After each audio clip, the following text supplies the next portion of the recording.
But Kyle wondered if all that listening came at a different cost, one to our environment. Is streaming music better or worse than other forms of recorded music?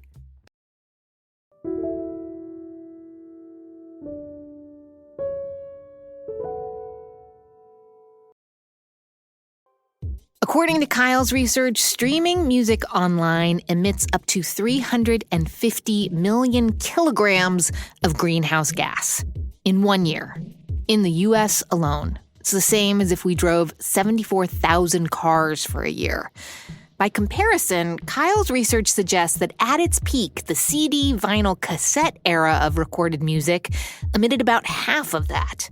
So could this mean that printing, shipping, and storing physical albums is actually more environmentally sound? I'm not suggesting that we should all start buying records again, because that would be a real problem as well. But it is to say that, listening to music online is not to solve the problem of music's environmental impact. Whether it's from burning fossil fuels, cutting down a tree, or simply breathing, every one of us releases carbon dioxide into the atmosphere. When we produce more carbon than the planet can absorb, the extra CO2 contributes to climate change. And when you calculate the amount of carbon you're emitting, the value is called a carbon footprint. Everything has a footprint, even the internet.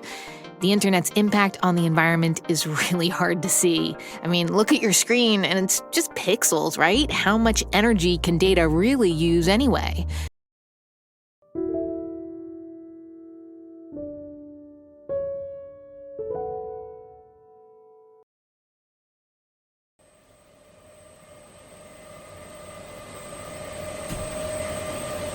The sound you're hearing is that of a data center in Europe. It was recorded by London-based artist Matt Parker. Data centers are the factories of our era, and they can be a big source of carbon emissions. When we learned about Kyle's research into music streaming, streams which come from data centers that probably sound like this, it got us thinking. What if we figured out the footprint of podcasting? Specifically, the carbon footprint of this podcast, IRL. Or even more precisely, the footprint of this episode. Okay, so first, Miles has to figure out how much energy is used when we transmit all that data online. Then he needs to figure out how much carbon is emitted as all that data gets transmitted.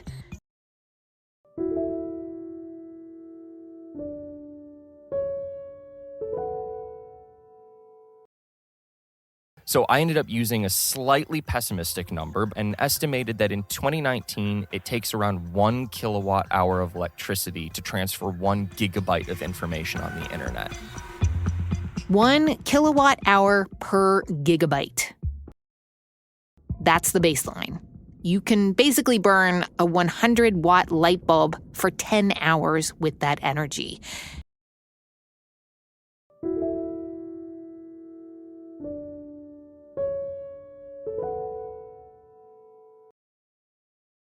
The internet's electricity can come from coal or natural gas plants.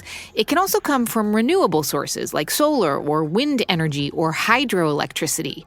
It can also come from nuclear plants. Each of these sources emit vastly different amounts of carbon. For simplicity's sake, Miles found an average: 650 grams of carbon for every kilowatt hour. Okay, so now a little bit of math, and we get our answer. That's right. The final carbon footprint of a single IRL episode comes out to 1,160 kilograms of carbon dioxide. Oh dear. Okay. According to Miles, an average IRL episode emits about 1,160 kilograms. Stick with me here, or roughly 2,500 pounds of carbon dioxide. That's like using a little under 3 barrels of oil.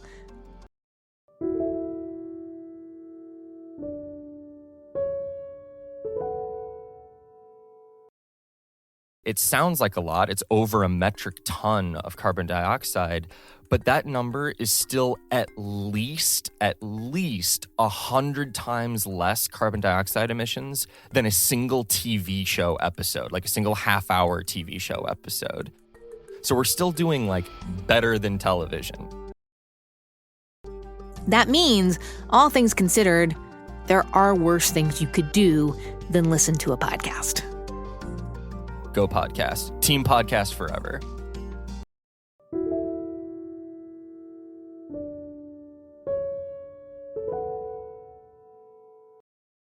Because the internet is an essential part of living on this planet. But we need to remind ourselves that, as with everything else, how we live online has an impact on how we live offline. Find out more about the books, the music, the research, and the people in today's episode by checking out the show notes at irlpodcast.org. I'm Manoush Zomorodi, and this is IRL, an original podcast from Firefox.